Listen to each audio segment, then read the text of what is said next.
Daralun, saat libur akhir pekan, lokasi wisata Pantai Gampong Jawa dan kawasan Jembatan Ulele ramai dikunjungi wisatawan lokal dari seputaran Banda Aceh dan Aceh Besar, seperti Minggu pada 3 Juli 2022. Lokasi wisata Jembatan Ulele dan Pantai Gampong Jawa sendiri merupakan salah satu destinasi wisata favorit di Banda Aceh yang dikunjungi oleh para wisatawan lokal mulai dari keluarga hingga para anak muda.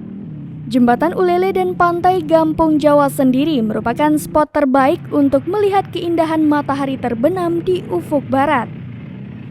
Melihat langit berwarna oranye agak jingga, membuat wisatawan betah berlama-lama di lokasi tersebut. Selain menyajikan keindahan pemandangan laut yang membentang luas, di kawasan ini juga terdapat sejumlah restoran dan warung kopi yang menyediakan makanan hingga kopi Arabica khas Aceh. Dari Banda Aceh, Indra Wijaya, Serambi On TV.